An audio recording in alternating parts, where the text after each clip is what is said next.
un fundamento muy especial. En ese capítulo el apóstol Pablo le escribe a los Corintios y dice en el verso primero: además os declaro, hermanos, el evangelio que os he predicado, el cual también recibisteis, en el cual estáis firmes. El evangelio no solo es para predicarlo, sino es para recibirlo. Y dice que el verso 2: por el cual asimismo sois salvos. Por el cual asimismo, dice esta versión, si retenéis la palabra que os he predicado, sois salvos. Si no, creísteis en vano. Si retenéis la palabra que os he predicado, sois salvos. Si no, habéis creído en vano. Y en el mensaje de Pablo, en la exposición que hace aquí en el capítulo 15, la iglesia de Corinto estaba pasando como todas las iglesias. Usted ve que desde el libro de los Hechos Pablo advierte de la infiltración de doctrinas, la infiltración de maneras de pensamiento que son contrarias a la revelación de la palabra de Dios. Y la iglesia ha sufrido siempre ese conflicto. Y entonces habían algunos que en Corinto decían que el alma del ser humano no iba a experimentar una resurrección, sino que iba a haber una transformación de luz a un ser de luz. Y se empezaron a infiltrar en la iglesia de Corinto, algunos comentaristas los mencionan, pensamientos en contra de la resurrección de Cristo. Y entonces Pablo cuando expone el evangelio, cuando habla en este capítulo 15, Pablo dice que la resurrección de Cristo es el pilar fundamental de la fe cristiana. Incluso dentro de ese capítulo 15 hay un verso que Pablo expresa y dice en el verso 19: si solo en esta vida esperamos en Cristo, somos los más miserables de todos los hombres. Cuando Pablo está argumentando de si no hubiese resurrección. Sin embargo, dice aquí en este verso 1, y hace la exposición del evangelio que él ha predicado, un evangelio que también predicaron todos los demás apóstoles, un evangelio que ellos recibieron y un evangelio en el cual se debe de perseverar. Diga conmigo: resurrección. Increíblemente, dentro del pensamiento de algunos, hay líneas de pensamiento que salen de escritos judíos, de maestros judíos, o de algunos que se creen judíos y que de alguna manera enseñan, a usted le parecerá sorprendente, pero es verdad, sobre la doctrina de la reencarnación. Algunos creen que el alma ha tenido varias vidas. El hecho de que haya gente en el mundo que crea eso no me asusta, pero el hecho de que hay algunos de los nuestros crean eso me asusta, porque usted sabe que hay culturas donde ellos creen que el alma tiene una serie de ciclos en los cuales va adquiriendo cuerpo y se va perfeccionando. Pero eso no es lo que enseña el evangelio que salva, el evangelio que Pablo predicó.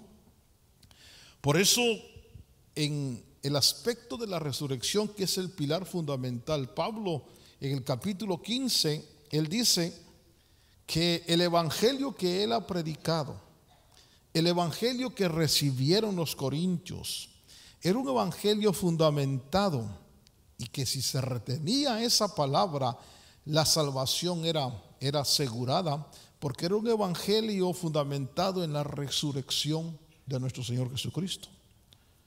Y entonces se expone en el verso 3. Yo quiero que usted observe conmigo: porque primeramente os he enseñado lo que asimismo recibí, que Cristo fue muerto por nuestros pecados conforme a las Escrituras. Verso 4: y que fue sepultado y que resucitó al tercer día conforme a las Escrituras. Cuando Pablo habla sobre la muerte del Señor, sobre ese misterio que la Biblia nos dice que es grande, el misterio de la piedad, Dios fue manifestado en carne. Pablo dice que lo que sucedió es que Jesús murió conforme a lo que estaba escrito. Ahora yo quisiera recordarle a usted, porque quiero que usted haga un pequeño examen de cuál es el evangelio que usted cree, cuál es la palabra sobre la que está fundamentado, porque cuando vemos nosotros lo efímero, lo pasajero de la vida, nos damos cuenta que lo más importante es la eternidad, lo que conlleva el evangelio de la resurrección.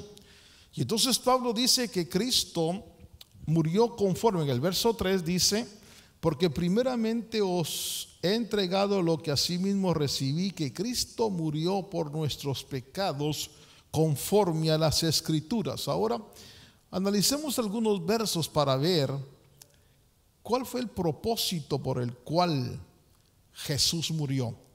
Y en 1 de Juan capítulo 3 verso 5 dice: y sabéis que Él apareció para quitar nuestros pecados, y no hay pecado en Él. Es decir, el propósito de la muerte de Cristo fue quitar nuestros pecados.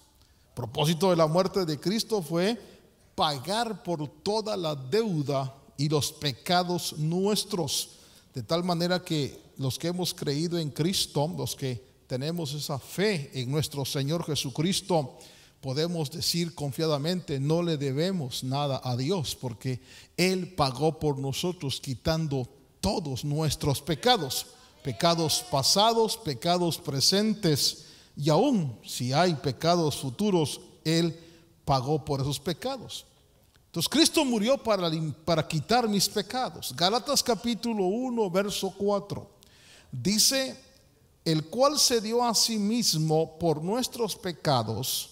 Pero agrega algo más: para librarnos de este presente siglo malo, conforme a la voluntad de Dios y Padre nuestro. Y note cómo el apóstol Pablo dice que el propósito de la entrega de Cristo, aparte de quitar los pecados, es librarnos, y le llama a este siglo. Este siglo, la palabra siglo ahí es la palabra aión, que está hablando no de 100 años, sino de un periodo al que se le llama siglo malo. Y cuando la Biblia habla de malo, el verso que se usa para malo quiere decir dañino, quiere decir en su influencia es malo, es perverso, es maligno, es pecaminoso. Es un siglo, es una era donde la humanidad está viviendo un periodo corrupto. Fíjese usted que traduce la palabra malo, malvado, perverso, pecaminoso, el siglo malo, y alguna otra interpretación es que está corrupto. Y usted y yo podemos nosotros ver que lo que sucede en el mundo, lo que está pasando, lo que se está evidenciando en todo el mundo, es lo que por naturaleza es este siglo. Este siglo, esta era, esta era que estamos viviendo. Ahí cuando dice la Escritura librarnos de este presente siglo malo, la palabra malo, que es, se puede traducir perverso, malvado, malo, moralmente corrupto. Por eso es imposible que este sistema pueda ser un sistema de justicia, porque la Biblia dice que nosotros vamos a una tierra donde mora la justicia. Viene el Señor y nos ama. Él viene a la tierra para pagar por nuestros pecados, para que nosotros podamos tener la herencia de los santos en luz, y para librarnos de este siglo que, les repito, la Biblia dice que es malo, y la palabra que traducen malo también puede ser traducida perverso, un siglo malvado, un siglo moralmente corrupto. Y de esa cuenta es que nosotros vemos que los países, la gente, no es de extrañar que sean así, porque esa es la condición de este siglo, la condición de este sistema que no puede ser corregido, porque es un siglo malo, es un sistema corrupto, es un sistema pecaminoso y malo. La Biblia también dice que el Señor en Isaías 53:5 dice que Él murió, fue herido por nuestras rebeliones, molido por nuestros pecados, el castigo por nuestra paz fue sobre Él, y por sus llagas fuimos nosotros curados. Pero curados de esa condición para ser aptos para una nueva era, para un nuevo sistema. Y en 2 Corintios capítulo 5 verso 15 también dice: y por todos murió, para que los que viven, fíjese el propósito de la muerte de Cristo, no solo quitar nuestros pecados, no solo librarnos de la corrupción, que de alguna manera estamos siendo salvos, estamos siendo libres, estamos siendo rescatados de este sistema, que es un sistema corrupto. Por eso no es de extrañar que todas las sociedades manifiesten corrupción. Y usted ve, por ejemplo, hoy en las redes sociales, es la denuncia de todo la corrupción que hay, de todo lo que hacen los dirigentes, los políticos. Es porque ese sistema es propio, están dando el fruto del sistema. Este es un sistema corrupto, es un sistema malo, es un sistema perverso. Entonces Cristo viene a morir por nosotros para perdonar nuestros pecados, para librarnos de ese sistema, para que seamos sanos de esa maldad, de esa corrupción que está intrínseca en el ser humano. Por eso es importante entender que el Evangelio no es una religión. El Evangelio no es yo acepto a Cristo. El Evangelio es una regeneración del ser humano. Es una transformación de la genética, de esa genética que nosotros heredamos de nuestros padres, que ya viene corrupta. Nuestros niños necesitan nacer de nuevo, nuestros jóvenes también, porque la herencia que hemos recibido de este siglo malo es corrupción, es maldad, es malo. Y entonces dice 2 Corintios 5:15 que Jesús también murió por nosotros. Dice: y por todos murió, para que los que viven ya no vivan para sí. Hágame un favor, dígale al que está a su lado: si tú crees que Jesucristo murió por ti, tú debes vivir para Él. Así de sencillo. Fíjese que dice: por todos murió, para que los que viven ya no vivan para sí, sino para aquel que murió y resucitó por ellos. Entonces el escritor, la palabra del Señor, un verso más, Tito capítulo 2 verso 14, dice que el Señor se dio a sí mismo por nosotros.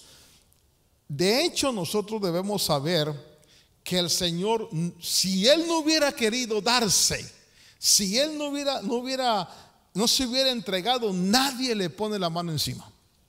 Pero Él se dio, Él se entregó por nosotros para redimirnos de toda iniquidad. Y dice, y purificar. Usted y yo estamos siendo purificados, porque la voluntad de Dios es el rescate nuestro para, no solamente para vivir bien en la tierra o para que seamos bendecidos aquí. Dios no está pensando solo en la edad o en la corta vida que tenemos aquí, sino que Dios está pensando en algo superior, en algo mayor. Esta es la voluntad de Dios. Dice que tengamos vida y vida eterna. Y vida eterna es vida como la de Dios. Ahora, ¿por qué le estoy llevando a estos versos? Dice Tito capítulo 2 verso 14, que Él se dio a sí mismo por nosotros para redimirnos de toda iniquidad y limpiar para sí un pueblo propio, celoso de buenas obras. Entonces, en el evangelio que Pablo predica, dice: hermanos, dice, primeramente os he entregado lo que asimismo recibí, que Cristo murió por nosotros, por nuestros pecados. Los versos que leí, yo entiendo, y usted claramente lo ve, que Cristo muere primero para perdonar mis pecados, para librarme de esta era, para purificarme y para sanarme. En otras palabras, lo que Dios está haciendo es una regeneración de un remanente para una nueva tierra y un nuevo cielo. Diga nueva tierra, porque me interesa que veamos por qué Cristo murió por nosotros. Luego dice que el Señor, dice, Cristo murió por nosotros conforme a las Escrituras. Entendemos un último verso que le quiero marcar, 1 de Pedro 2:24. Dice: el cual mismo llevó nuestros pecados en su cuerpo sobre el madero, para que nosotros, siendo muertos a los pecados, vivamos a la justicia, por la herida del cual habéis sido sanados. Fíjese, dice, la muerte de Cristo tiene propósito bien definido. Es perdonar nuestros pecados, es librarnos de esta corrupción, de este ayón, que es la palabra correcta, ayón, que es un periodo de tiempo indefinido, corrupto. Es decir, no se vaya a sentir mal, pero si usted no viene a Cristo, usted y yo hubiéramos sido bien corruptos. Es más, si a veces ya en Cristo todavía somos medio tranzas, hermano. Y dice que el Señor viene, muere por nosotros para librarnos de esa corrupción. Ahora, ¿cómo nos libra Dios? Nos libra a través de la regeneración. Por eso Jesús le dijo a Nicodemo, le dijo: te es necesario nacer otra vez, es decir, ser regenerado. Cristo murió para purificarnos a nosotros, dice la Escritura, para que nosotros también vivamos a la justicia.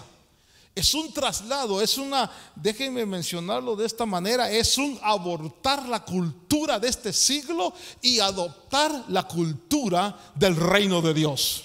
Y la cultura del reino de Dios es la justicia. Y por eso aprendemos a ya no mentir, aprendemos a ya no robar, aprendemos a no decir malas expresiones, aprendemos en esta regeneración que el Señor hace a través de su muerte con nosotros. Aprendemos a ya no vivir dice en este pasaje, para que nosotros, siendo muertos a los pecados, vivamos a la justicia. También le dije que dentro de la voluntad de la muerte de Cristo es limpiar redimirnos de toda iniquidad y limpiarnos para que seamos un pueblo celoso de buenas obras. Es un trabajo. Si la muerte de Cristo no hubiera sucedido, todos esos beneficios no los hubiéramos podido alcanzar. No hay poder en el mundo, no hay religión en el mundo, no hay ninguna filosofía ni ninguna doctrina que sea capaz de generar y de hacer lo que la sangre de Cristo hizo por nosotros en la cruz del Calvario. Entonces yo quiero, perdóneme que sea un poquito repetitivo en esto, pero quiero que veamos que en el evangelio que Pablo predicó, la muerte de Cristo fue para la exposición de este evangelio. La muerte de Cristo fue necesaria para que nosotros pudiéramos alcanzar la limpieza de pecados, la purificación, ser redimidos de este sistema corrupto, ser regenerados y ahora vivir para la justicia. Pero dice algo más. Cristo dice, murió por nuestros pecados conforme a las Escrituras y fue sepultado. Y aquí vamos al punto que quiero marcarle, que me bendijo cuando lo pude comprender de esta manera.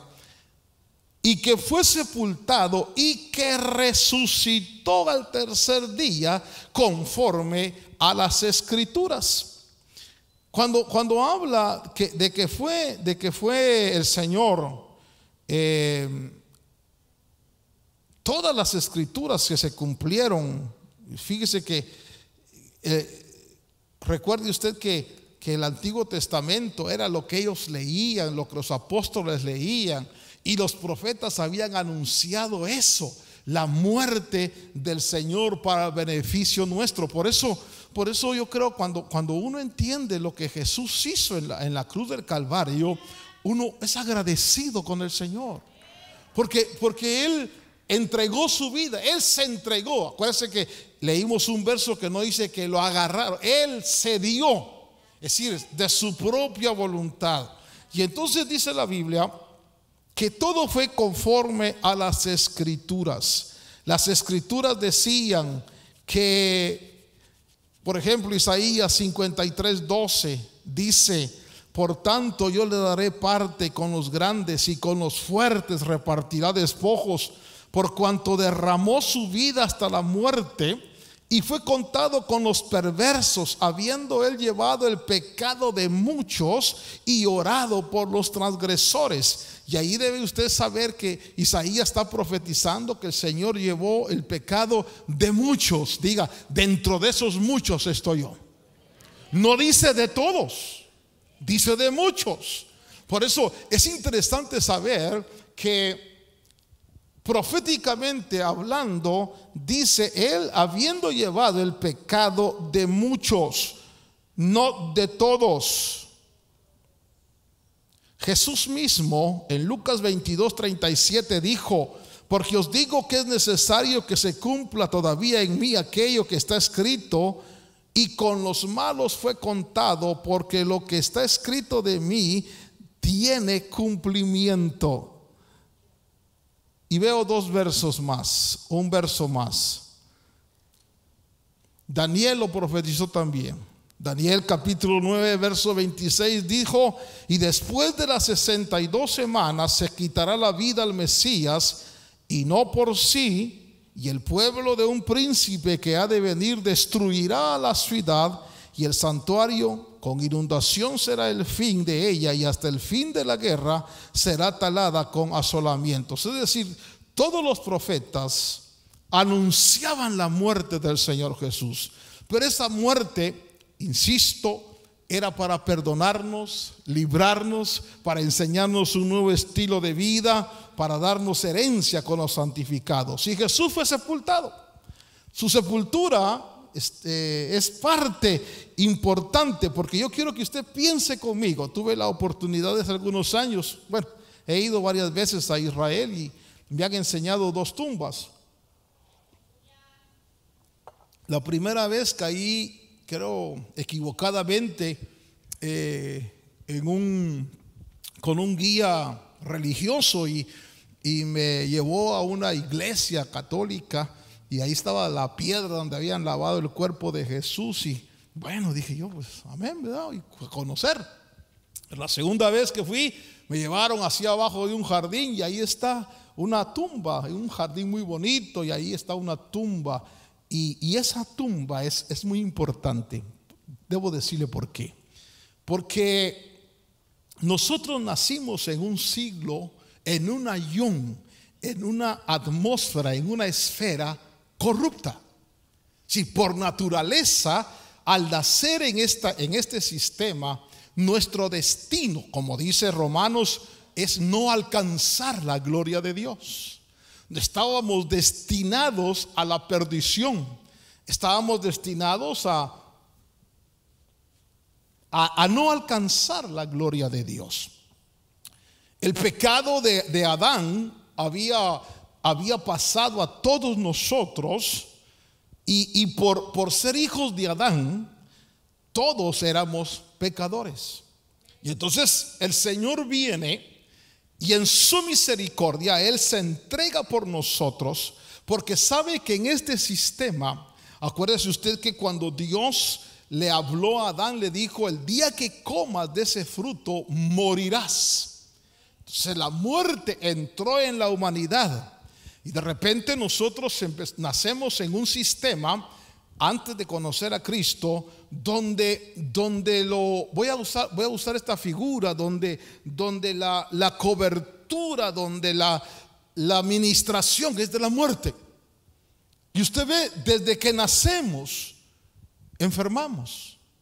Desde que nacemos, usted encuentra, por ejemplo, uno ve los hospitales de los niños que entran a la vida y ya entran con enfermedades, entran con problemas, entran con que tienen que estar siendo asistidos por medicina, viendo cómo les rescatan la vida, porque entramos en un sistema donde la muerte reina, donde la corrupción está, donde, hermano, estoy tratando de hacerle ver a usted que si hubiésemos nacido, por ejemplo, en otra galaxia, tal vez no hubiéramos experimentado todos los problemas que hemos experimentado.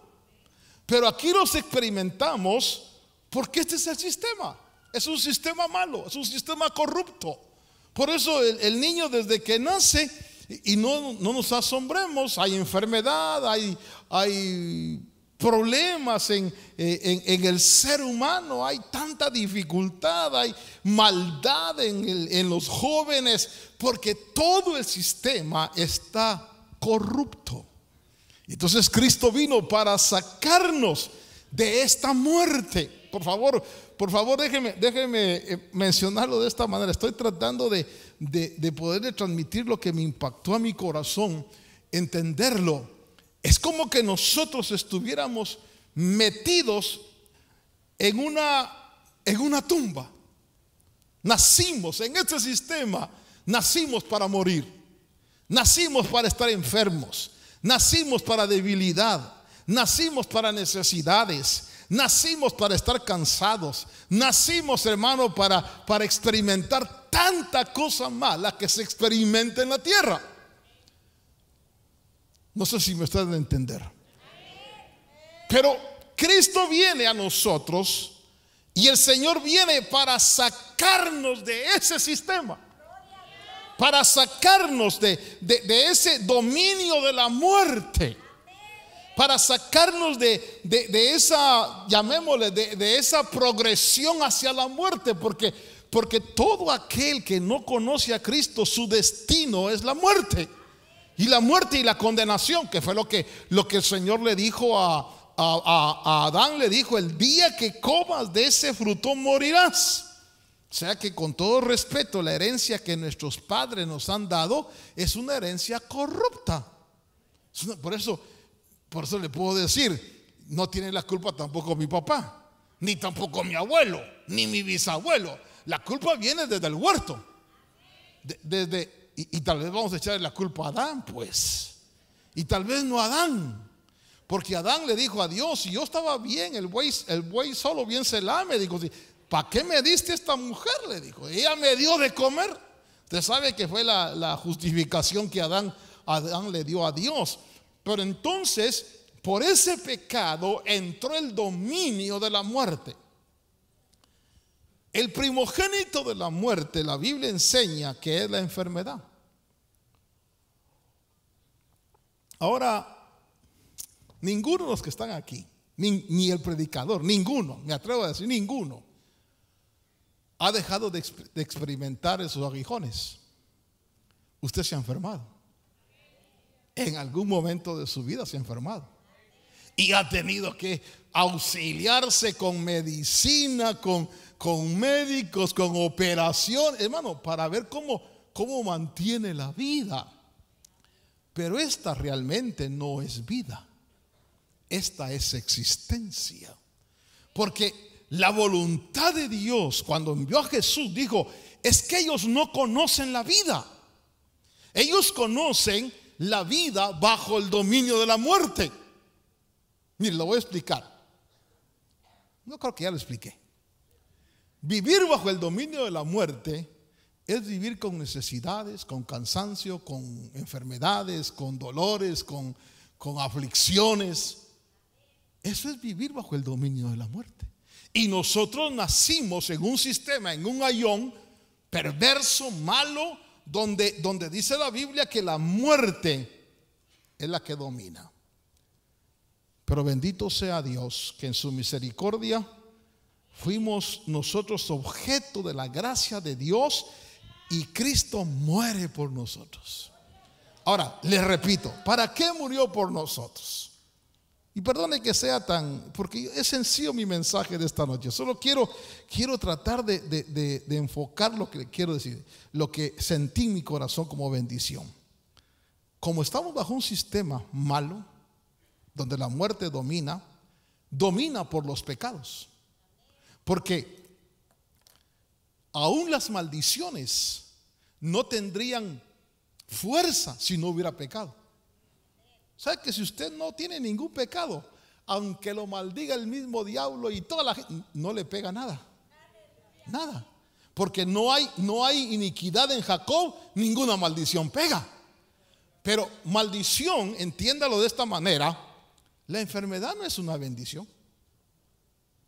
La enfermedad es una maldición. Solo Carlitos está en sintonía conmigo. La vejez, los problemas de la vejez, esa no es una bendición. No me diga: ay, qué bendición este reumatismo que tengo. Qué bendición, tengo tuberculosis. No es bendición, hermano. Perder el cabello no es bendición. Perder la audición no es bendición. Perder el deseo de comer no es bendición. ¿Sabe cómo le llama la Biblia a ese tiempo? Tiempo malo. Pero ¿por qué es un tiempo malo? Porque el sistema, el ayón, así la palabra correcta, en el que estamos nosotros, en esta galaxia, yo personalmente creo que nuestra galaxia está en cuarentena. Que nosotros somos por lo que la Biblia dice, nosotros tenemos un cuerpo que, si Dios me permite entrarle a esto, dice Pablo hablando del cuerpo, dice que es un cuerpo de humillación. Es decir, fíjese que en las esferas creacionales de Dios, todos los seres dicen: ¿por qué son tan débiles? ¿Por qué se enferman a cada rato? ¿Por qué se cansan? Nada más danzan 2 coros y se acuestan a dormir. No pueden adorar, porque no se pueden hincar, porque ya no se pueden levantar después. Y tenemos un cuerpo en lo que la Biblia dice de humillación. Nacimos en un sistema donde la muerte impera. Y alguien me podrá decir, hermano, y habrán niños en el cielo. Seguro que hay niños. Y ninguno nace enfermo. Y ninguno nace deforme. Y en ninguno tiene ningún síndrome. Pero aquí en este sistema, nuestros niños nacen enfermos. Si no, vaya a ver el Children's Hospital. ¿Por qué? Porque estamos bajo un ayón corrupto. ¿Sí me doy a entender? Es decir, por esa razón es que Jesús, cuando en su ministerio dijo: miren, ustedes tienen que levantar su mirada, porque este sistema donde ustedes están viviendo no es lo más importante. Es decir, hermano, mire, si usted nunca sale de su país y nunca conoce el mundo, usted va a creer que todo el mundo es como su país.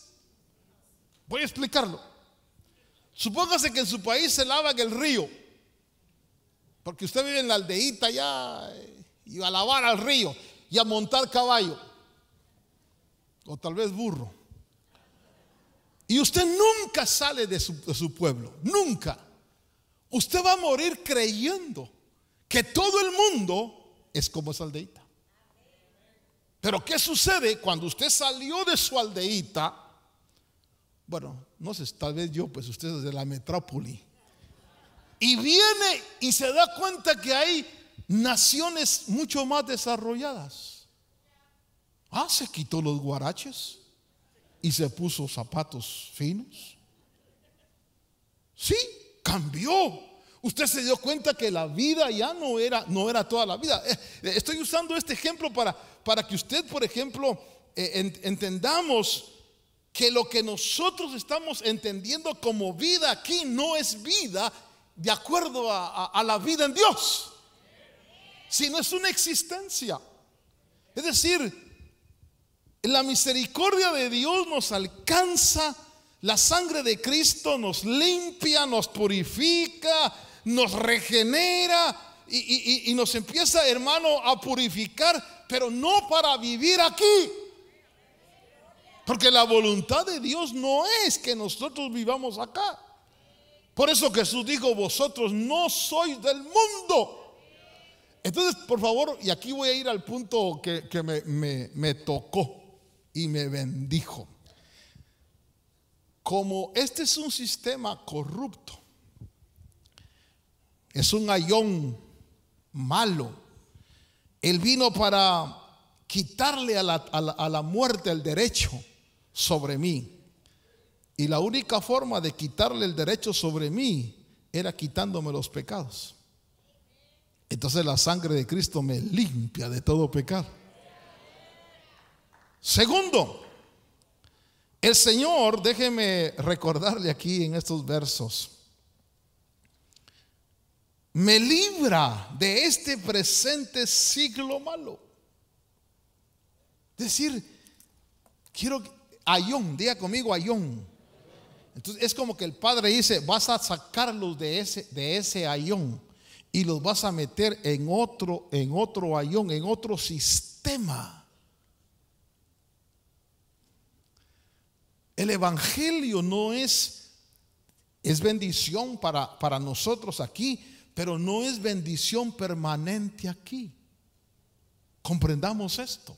El evangelio no es para que yo tenga dinero aquí en la tierra, para que yo esté sano aquí en la tierra, porque no voy a vivir eternamente aquí. Sino el evangelio hay que entender lo que es Dios librándome de este sistema para trasladarme a la verdadera vida, para trasladarme a lo que Dios ve que es vida. Cuando la Biblia dice que la voluntad de Dios es que tengamos vida eterna, es vida como la de Dios. Una vida donde no hay enfermedad, una vida donde no hay cansancio, una vida donde hermano amado, Pienso que la alimentación es por la luz de Dios y no porque no hay vientre.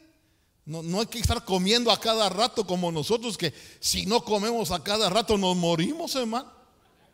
Y a veces nos morimos por comer a cada rato. Es un lío. Si no comemos, nos morimos. Y si comemos, nos morimos. Y ahí estamos malos, enfermos, hermano, por lo que comemos. Y entonces Cristo muere para librarnos de este presente siglo malo. Él muere por nosotros para que ya no vivamos. Según 2 Corintios leímos, por todos murió para que los que viven ya no vivan para sí, mas para aquel que murió y resucitó por ellos. Y Tito 2:14 dice que nos muere para redimirnos de toda iniquidad, limpiar para sí un pueblo propio, celoso de buenas obras. Y bueno, y entonces aquí voy al punto y con lo que quiero enfatizar. Dice Pablo, y que fue sepultado y que resucitó al tercer día. Diga resurrección. La resurrección de Cristo, que ahí dice que se apareció a más de 500, se apareció a los apóstoles, se apareció a Pablo. La resurrección es la piedra fundamental de la predicación del evangelio. Porque si no hay resurrección, esto es vano. ¿Para qué predicar? ¿Para qué enseñar? Pablo dice, si no hay resurrección, comamos y bebamos que mañana moriremos. La resurrección es el mensaje fundamental, hermano. Mire, la causa por la cual estamos nosotros siendo llamados al evangelio no es para que alcancemos, por decirle algo, las naciones para salvarlas para Cristo. No se van a salvar las naciones, están bajo un régimen corrupto. Sino se van a salvar los muchos, los que el Señor llame. ¿Pero para qué? Para que alcancemos la vida. Porque la vida, como nosotros la conocemos, es la vida bajo el dominio de la muerte. Por eso usted se cansa. Mire, por eso usamos esto, ¿ve? ¿Usted cree que en el cielo los ángeles usen anteojos? ¿Usted cree que en las esferas celestes, las creaciones que Dios tiene, donde no hay pecado, estoy hablando de la presencia de Dios, donde no hay pecado, se les cae el pelo? ¿Padecen artritis, reumatismo? ¿Se le caen las muelas? No. La vida eterna es vivir como vive Dios. Ahora, ya me esforcé y no sé si lo logré.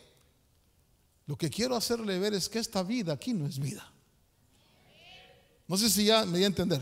Esta vida no es vida. La verdadera vida está del otro lado. ¿Sí me comprendió? Muy bien. Aquí va el punto. Entonces la tumba es la puerta a la vida. ¿Me escuchó? Entonces nosotros, si entendemos esto, no podemos ver la muerte con tristeza. No podemos decir, ay, se murió. Ay, no. Fíjese que quiero llevarle a un verso que me hace ver la falta de comprensión del mensaje cristiano de la resurrección. Vaya conmigo al libro de Juan capítulo 16.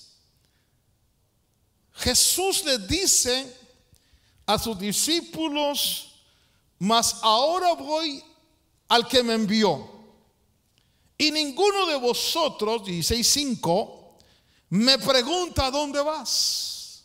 Usted sabe que Jesús les empezó a decir que iba al Padre, que iba a regresar. Déjeme por un momento, hermano, déjeme imaginar la emoción que el Señor sentía al decirles: voy al Padre, me voy al Padre. Mire esto, ¿cómo lo podríamos ejemplificar? Yo no sé, casi todos aquí somos inmigrantes. Tal vez usted cuando salió de su país salió triste porque dejaba a su familia, pero en cierta manera feliz porque iba a una nueva vida. Porque tal vez allá, voy a pensar, estábamos bien fregados, hermano. No en mi caso, pero voy a pensar, estábamos mal. Y teníamos ahora la oportunidad y la esperanza de una vida, y había gozo dentro del corazón. Ahora Jesús le dice a sus discípulos ahí en el capítulo 16 de Juan, verso 5: mas ahora voy al que me envió, y ninguno de vosotros me pregunta: ¿a dónde vas? Es como que les dice: estoy emocionado porque regreso a la dimensión de la vida. Es decir, es como que el Señor dijera: me tuve que introducir en este ayón malo, tuve que experimentar sus debilidades, tuve que experimentar sus fracasos, tuve que experimentar sus enfermedades, pero ahora voy al que me envió, diciendo: ahora regreso a la vida verdadera. Y tal vez con emoción, con alegría, voy a ti, Padre, dice, voy al Padre. Y entonces dice: y ustedes ninguno me pregunta a dónde voy. Al contrario, dice verso 6: antes, porque os he hablado estas cosas. ¿Qué dice la Biblia? Verso 6, es verso 5, no, el 6. Mas porque os he dicho estas cosas, ¿qué dice? La tristeza ha llenado vuestro corazón. ¿Por qué te vas, Señor? Mire, lo que yo quiero esforzarme esta noche en hacerle ver es cómo usted ve la tumba. Su tumba, no la de Cristo, la suya.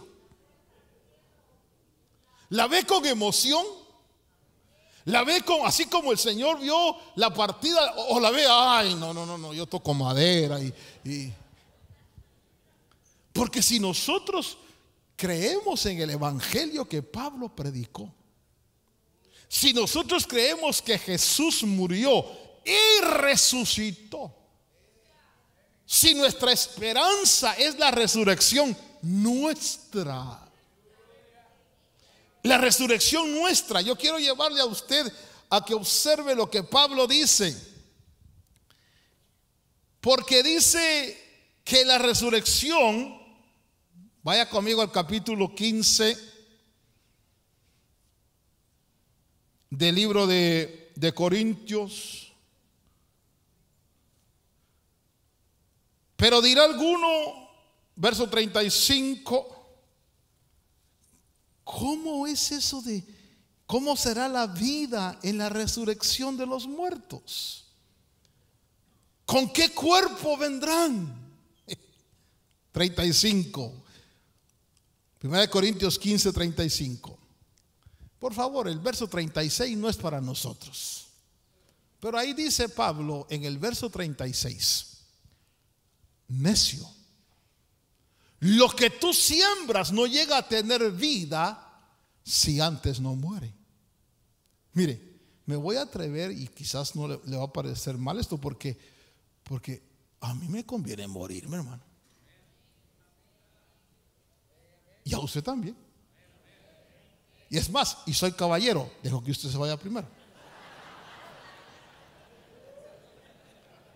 ¿Por qué razón me conviene morirme?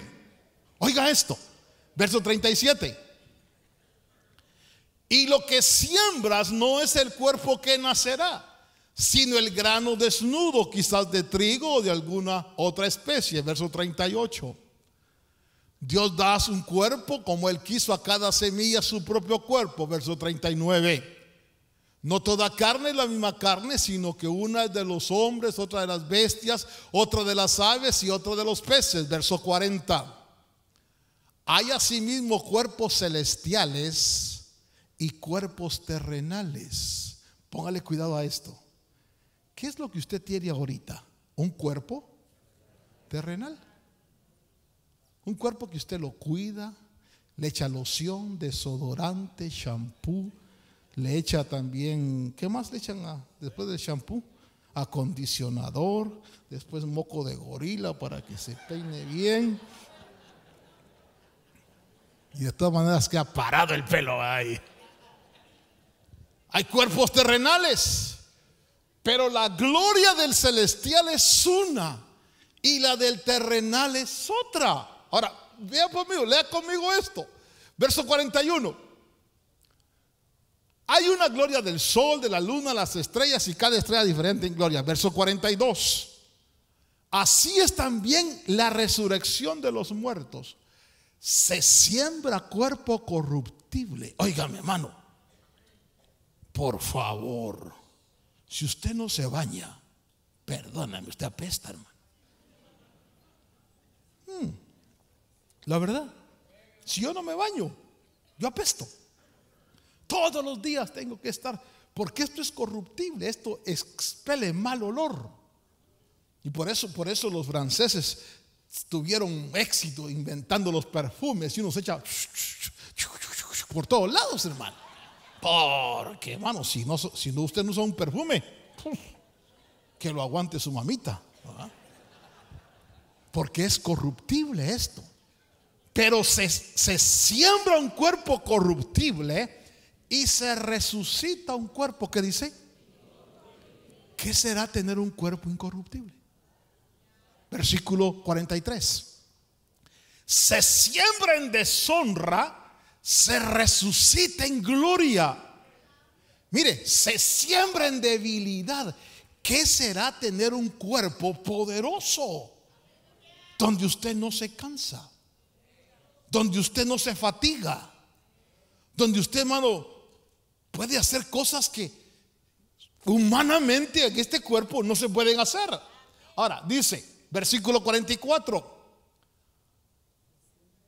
Se siembra un cuerpo natural y se resucita un cuerpo espiritual.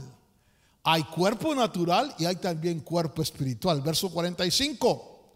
Así también está escrito: Adán fue hecho alma viviente y el último Adán espíritu que da vida. Bueno, entonces cuando los discípulos, hermano, ellos vieron la muerte de Jesús, ellos vieron la sepultura de Jesús, pero cuando el Señor se desaparece, y usted sabe que no es un fantasma, porque le dice a Tomás: mete tu dedo, toca, es cuerpo, es un cuerpo.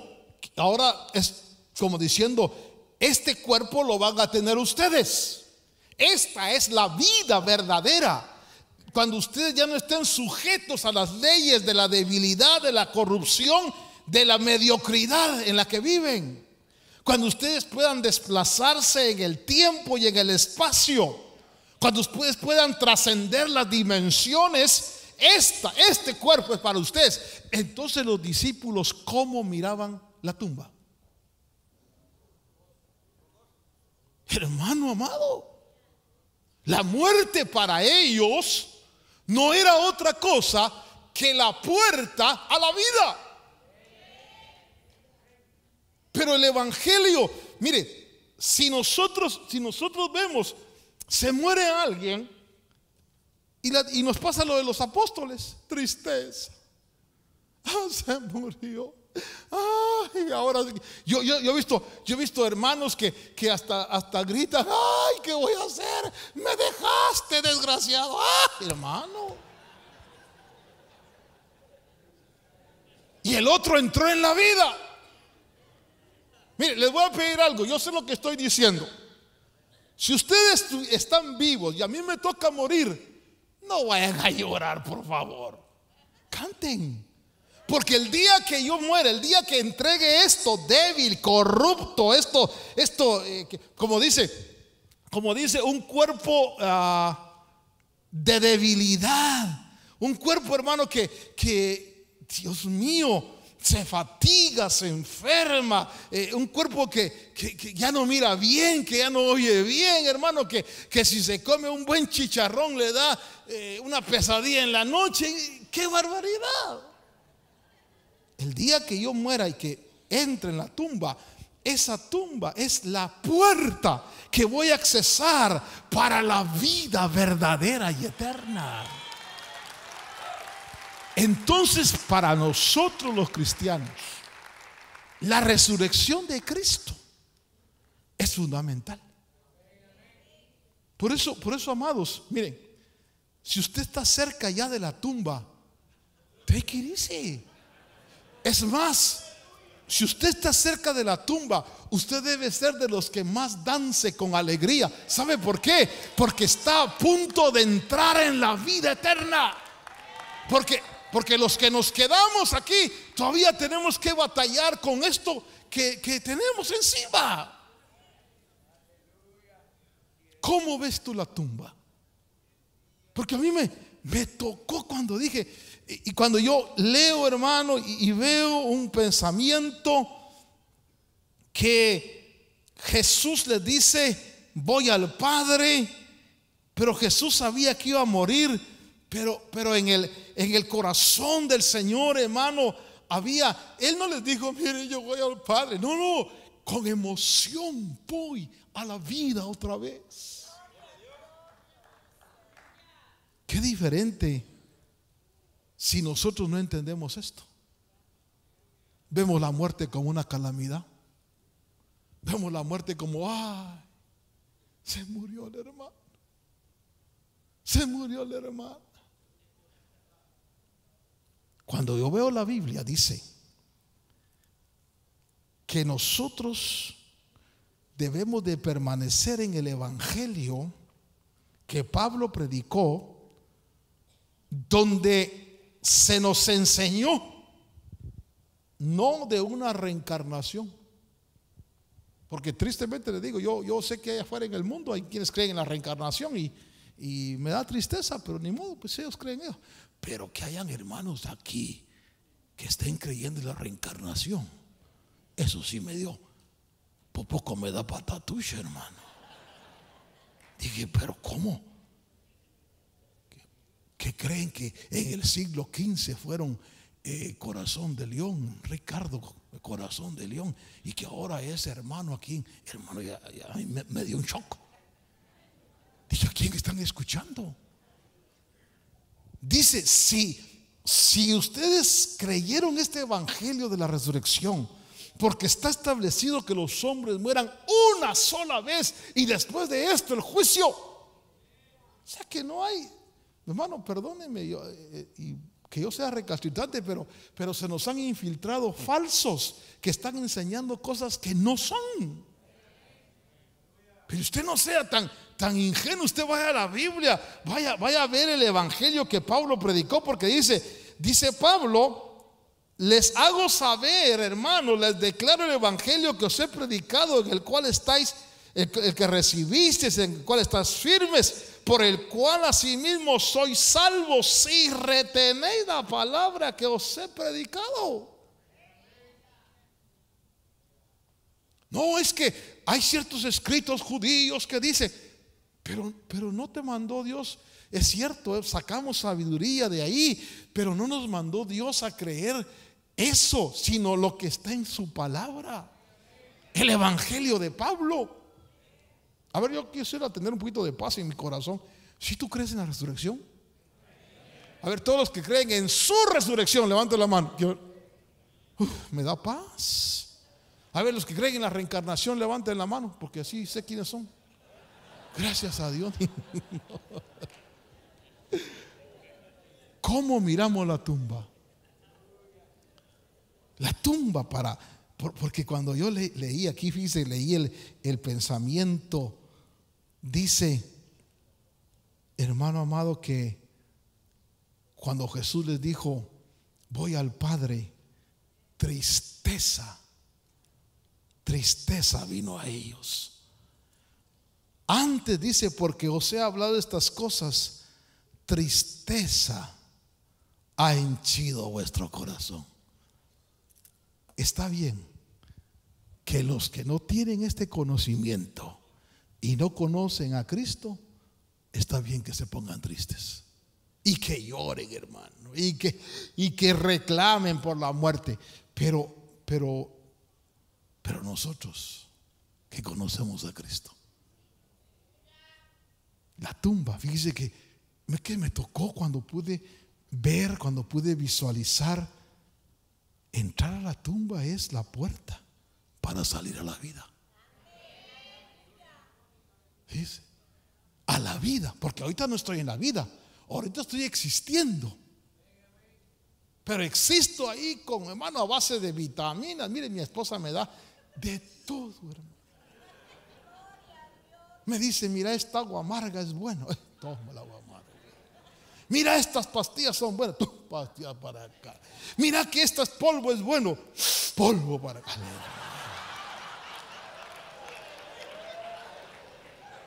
Yo digo, Dios mío, las mujeres así son, ¿verdad? Pero porque quieren mantenernos vivos. Es que no, es más, mire, me voy a confesar. Me dice, ay, no, me dice, es que yo no te quiero ver viejito. Yo digo, ¿y qué hago, Señor? ¿Qué hago? Si no puedo detener el proceso del decaimiento, pues. Y ahí estamos, hermano, echándonos de todo para. Pero ya para hacer ejercicios, ya no, ya. Ay, se queda trabado uno, hermano. Esto no es vida, es existencia. Entonces, si usted sabe, ¿cuántos me han entendido mi mensaje? Y si usted sabe que la vida está después de la tumba, ¿cómo va a ver la tumba?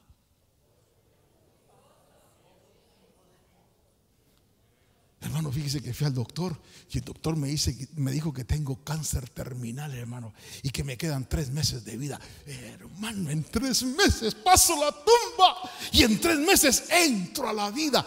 Hermano, eso es creer el evangelio. Eso es creer a lo que está escrito. Pero si el doctor le dice, tiene 3 meses, ay, hermanos, oren por mí, por favor, llamen al hermano Otto que me eche un galón de aceite. ¿Por qué?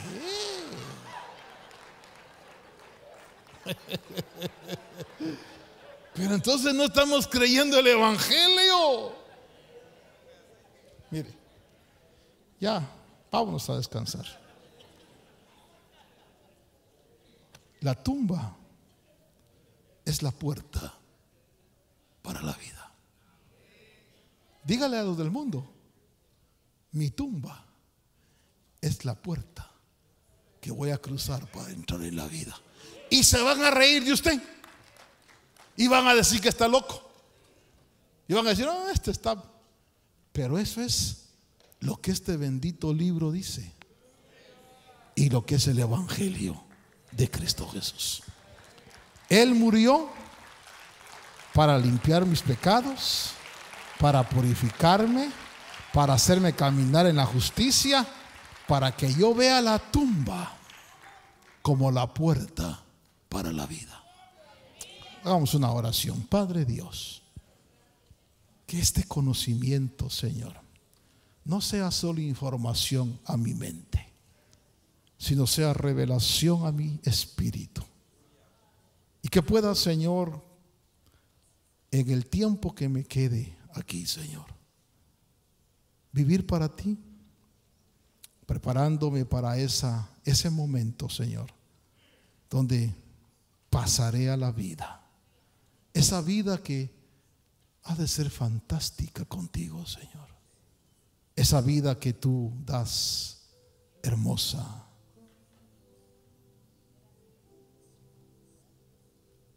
Gracias, Señor amado. Así con sus ojos cerrados pregunto, ¿por qué tener temor a la muerte? Si la muerte produce en nosotros la vida. La vida ya no en un cuerpo de bajeza, sino en un cuerpo completamente diferente. Padre Dios, que tu palabra pueda generar fe, confianza, gozo en nuestro corazón. Permítenos, Señor, estos años que hemos de estar aquí, hacer lo mejor para ti, para que el día que pasemos esa puerta y entremos a la vida, podamos escuchar palabras que nos digan: bien, buen siervo y fiel. En lo poco fuiste fiel, en lo mucho te pondré.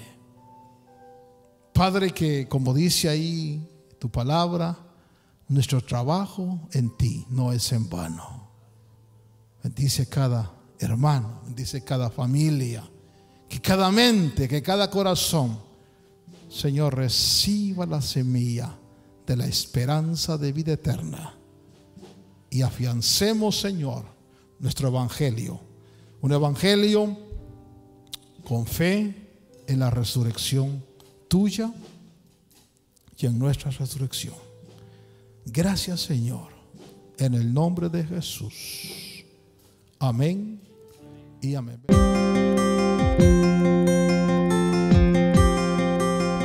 Agradecemos su amable sintonía. Si desea más información, puede hacerlo escribiendo a la dirección que aparece en pantalla o visítenos vía internet a llamadafinal.com. De parte de los ministerios Llamada Final y nuestro apóstol Otto René Azurdia, deseamos que su vida sea llena de bendiciones. Y recuerde que estamos predicando el Evangelio con una llamada final.